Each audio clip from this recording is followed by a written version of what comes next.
Hello guys, ഇന്ന് നമ്മുടെ weight loss journey day 2 ആണ്. കുറച്ച് വെള്ളം കുടിച്ചുകൊണ്ട് നമുക്ക് ഹോം വർക്കൗട്ട് കിടക്കാം. നമ്മൾ വർക്കൗട്ട് ചെയ്യുന്നതിന് മുമ്പായിട്ട് കുറഞ്ഞ 4 ലിറ്റർ വെള്ളമെങ്കിലും കുടിച്ചിരിക്കണം. ആദ്യമായി ബ്രീത്ത് ഇൻ ബ്രീത്ത് ഔട്ട്. ഈ ബ്രീത്ത് ഇൻ ബ്രീത്ത് ഔട്ട് ഞാൻ ചെയ്യാൻ പറയുന്നതെന്ന് പറഞ്ഞാൽ പല ആൾക്കാരും വർക്കൗട്ട് സമയത്ത് ബ്രീത്ത് ഇൻ ബ്രീത്ത് ഔട്ട് ചെയ്യാറില്ല. ഈ ബ്രീത്ത് ഇൻ ബ്രീത്ത് ഔട്ട് കൊണ്ട് നമുക്ക് ഒരുപാട് ബെനിഫിറ്റുകളുണ്ട്. നമുക്കുടെ എനർജി കൂട്ടാനും അതുപോലെ തന്നെ വർക്കൗട്ടിൻ്റെ സമയത്ത് നമുക്കുണ്ടാകുന്ന കിതപ്പ് ഒരു പരിധിവരെ കുറയ്ക്കാനും ബ്രീത്ത് ഇൻ ബ്രീത്ത് ഔട്ട് സഹായിക്കും. അത് കഴിഞ്ഞ് സ്ട്രെച്ചിങ് ആണ്. സ്ട്രെച്ചിങ്ങും ഭയങ്കര ഇമ്പോർട്ടൻ്റ് ആയിട്ടുള്ള കാര്യമാണ്. നമ്മൾ വർക്കൗട്ടിന് മുമ്പേ സ്ട്രെച്ച് ചെയ്തില്ലെങ്കിൽ നമുക്ക് ഇഞ്ചുറീസും കാര്യങ്ങളൊക്കെ പറ്റാൻ നല്ല ചാൻസ് ഉണ്ട്. അതുകൊണ്ട് നമ്മൾ എപ്പോഴും സ്ട്രെച്ചിങ് ഒക്കെ ചെയ്തിട്ട് എപ്പോഴും വർക്കൗട്ടിലോട്ട് കിടക്കാവും. അത് കഴിഞ്ഞ് നമ്മുടെ ഷോൾഡർ എൽബോ റൊട്ടേഷൻ ഫോർവേഡും ബാക്ക്വേർഡും ചെയ്തിട്ടുണ്ടായിരുന്നു. അടുത്ത് നോർമൽ ജമ്പിങ് 3 സെറ്റ് വെച്ച് 20 പ്രാവശ്യം.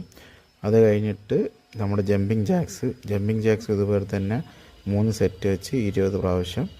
ലാസ്റ്റ് വർക്കൗട്ടായിട്ട് സ്ക്വാട്ട് ചെയ്തായിരുന്നു 3 സെറ്റ് വെച്ച് 15 പ്രാവശ്യം. അങ്ങനെ സ്ക്വാട്ടും കൂടെ കഴിഞ്ഞോടെ നമ്മുടെ വർക്കൗട്ട് കഴിഞ്ഞിരിക്കുകയാണ്. ഇത് നമ്മുടെ വെയിറ്റ് ലോസ് ചലഞ്ചിൻ്റെ 3ാമത്തെ വീഡിയോ ആണ്. ബാക്കി 2 വീഡിയോയും പ്രൊഫൈലിലുണ്ട്, നിങ്ങൾ ചെക്ക് ചെയ്ത് നോക്കാം. നമ്മുടെ കഴിഞ്ഞ വീഡിയോയ്ക്ക് 1K വ്യൂസ് ഉണ്ടായിരുന്നു, പക്ഷേ ആരും തന്നെ ലൈക്ക് ഒന്നും തന്നിട്ടില്ലായിരുന്നു. അപ്പോൾ എല്ലാവരും ലൈക്ക് ചെയ്ത് സപ്പോർട്ട് ചെയ്യുക.